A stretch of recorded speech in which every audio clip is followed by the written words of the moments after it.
আপনারা অনেক সময় বাপ মার অধিকারের কথা বলে থাকেন যে সন্তান হিসেবে বাপ মার খেদমত আপনারা করবেন, কিন্তু আমরা যারা মেয়ে বিবাহ শাদী হয়ে গেছে, স্বামীর সংসার করছি, আমরা বাপ মার খেদমত কিভাবে করব? আমরা তো বাপ মার কাছে থাকি না। ভেরি ভেরি ইম্পর্টেন্ট একটা প্রশ্ন। মা বোনেরা, বিশেষ করে মেয়েরা যখন স্বামীর সংসারে চলে যায়, স্বামীর সংসারে যাওয়ার পরে বাপ মার খেদমত করার কোনো ওয়ে বা কোনো সুযোগ আছে কিনা, খুবই ইম্পর্টেন্ট একটা বিষয়। সূরা নিসার মধ্যে আল্লাহ সুবহানাহু ওয়া তাআলা কি বলছেন? ওয়াবুদুল্লাহ লা তুশরিকু বিহি শাইআ ওয়া বিল ওয়ালিদাইনি ইহসানা। আল্লাহর ইবাদত করো, আল্লাহর সাথে কাউকে শরীক করো না, বাপ মার সাথে সদাচরণ করো। 2 নম্বর সূরা ইসরার 23 নম্বর আয়াতের মধ্যে আল্লাহ তাআলা কি বলছেন? ওয়া ক্বাদা রাব্বুকা আল্লা তা'বুদু ইল্লা ইয়্যাহু ওয়া বিল ওয়ালিদাইনি ইহসানা। যে বাপ মার সঙ্গে ভালো আচরণ করো, আল্লাহ ছাড়া অন্য কারো ইবাদত বন্দেগী করো না, আল্লাহ সুবহানাহু ওয়া তাআলা এখানে বলেছেন। আচ্ছা, তাহলে আমরা ইবাদত করব আল্লাহর, আর খেদমত করব বাপ মার। মুরব্বী যারা আছে তাদেরকেও সম্মান ইজ্জত করব। সূরা ইসরার মধ্যে আল্লাহ তাআলা এটা বলেছেন। এরপর আসেন সূরা বাকারার 215 নম্বর আয়াতে আল্লাহ তাআলা কি বলছেন? ইয়াসআলুনাকা মাযা ইউনফিকুন কুল মা আনফাকতুম মিন খায়রিন ফালিল ওয়ালিদাইনি ওয়াল আকরাবিন। তাহলে তৃতীয় দলিলটা হচ্ছে, তোমাদের কাছে জিজ্ঞেস করে তারা কি ব্যয় করবে, বলে দাও যে বস্তুই তোমরা ব্যয় করো তা হবে পিতামাতার জন্য এবং আত্মীয় স্বজনের জন্য। তাহলে সূরা বাকারার 235 নম্বর আয়াতে আল্লাহ তাআলা 2 শ্রেণীর মানুষের জন্য ব্যয় করতে বলেছেন। 1 নম্বর হচ্ছে নিজের পিতামাতার জন্য, 2 নম্বর হচ্ছে আত্মীয় স্বজনের জন্য, মানে আপনার সন্তান সন্ততি, আপনার স্ত্রী পরিজন যারা আছে, নিকট আত্মীয়, দূরবর্তী আত্মীয়। এখন আমার বোন যে প্রশ্নটি করেছেন যে আমরা স্বামীর সংসারে যখন আছি তখন কিভাবে খেদমত করব, এখান থেকে কিন্তু আল্লাহ তাআলা স্পেসিফিক কাউকে বলে দেয়নি যে ছেলেরাই শুধু খেদমত করবে, মেয়েরা খেদমত করবে না। তার মানে মেয়েরাও খেদমত করবে। এখন বলবে স্বামীর সংসার থেকে কিভাবে খেদমত করব। 1 নম্বর আপনাকে বলবো, নিজের বাপ মা যদি জীবিত থাকে আপনি তার সাথে সদাচরণ তো করতে পারেন। বাপ মার ভরণ পোষণের দায়িত্ব আপনার ভাই নিয়েছে, আপনার ওপরে না।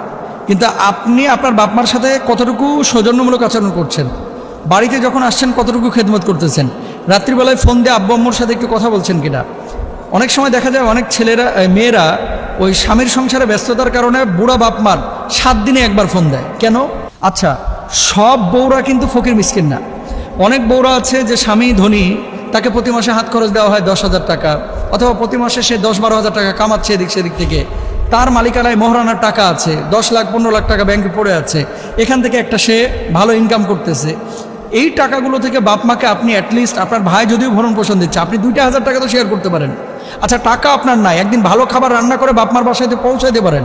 আচ্ছা, ভালো খাবার আপনি দিতে পারতেছেন না, বাপ মার সাথে হাসি মুখে কথা বলতে পারেন, সেটাও আপনি পারছেন না। আপনার সন্তান সন্ততিকে বাপ মার সাথে একটু নিয়ে গিয়ে দেখে, পৃথিবীতে এমন কোনো নানা নাই, এমন কোনো নানি নাই যে নাতিদেরকে দেখে খুশি হয় না। যদি থাকে জানতে হবে তার তাসছিরা। নানা নাতিদেরকে দেখে বিরক্ত হয় এরকম খুব কমই আছে, পাগল ছাড়া এরকম থাকে না। তা আপনি আপনার ছেলে মেয়েদেরকে নিয়ে যায় একটু নানাদের সাথে সাক্ষাৎ করান, এই যে সৌজন্যতা, সদাচরণ, এটা তো আপনি করতে পারেন। 1 নম্বরে আপনি এটা করবেন ইনশাআল্লাহ তাআলা। এবার আসেন 2 নম্বর, আপনার আরেকটি কাজ আছে। ইসলামী শরিয়ায় যেহেতু আল্লাহ তাআলা খেদমতের কথা বলেছে, সর্বাবস্থায় আমরা সদাচরণ করব। সামর্থ্যবান হলে নিজের মোহরানা থেকে 2 নম্বরে, অথবা কিছু টাকা পয়সা যেগুলো হাত খরচের আপনাকে স্বামী দেয়, কিছু টাকা আছে যেগুলো স্বামী আপনাকে মালিক বানিয়ে দিয়েছে, যে 20,000 টাকা দিয়ে বলতেছে তোমার যা খুশি তুমি করো।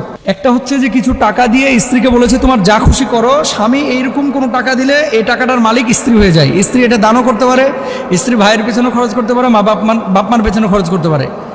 আর কিছু টাকা আছে এখান থেকে যা খরচ হয় খরচ করে বাকিটা আমারে দিবা, এই টাকা কিন্তু আপনি আপনার বাপ মারে দিতে পারবেন না। আলু কেনার জন্য 200 টাকা দিয়েছে আপনার স্বামী অফিস যাওয়ার সময়, যে আলু কিনে নিয়ে এসে রাখো। এখন চুপ করে 100 টাকা আপনার মাকে দিয়ে দিলেন, আয়সা বললেন যে আমি 200 টাকার আলু কিনছি, জায়েজ নাই। বুঝছেন? এটা জায়েজ নাই।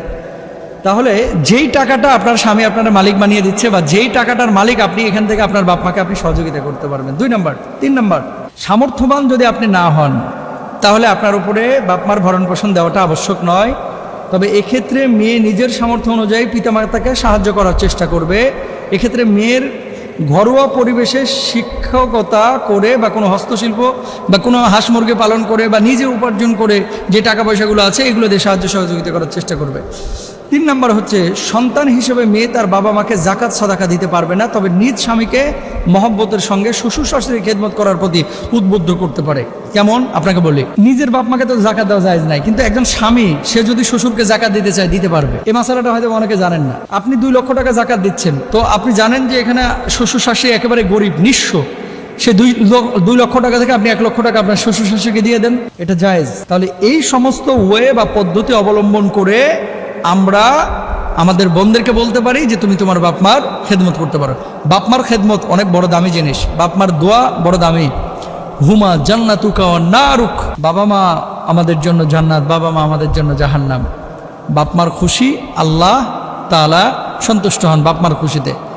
আর আল জান্নাতু তাহতা আকদামিল উম্মাহাত, হাদিসের মধ্যে আছে মায়ের পায়ের নিচে সন্তানের বেহেশত। আল্লাহ তাআলা আমাদের সবাইকে বোঝার তৌফিক দান করুন।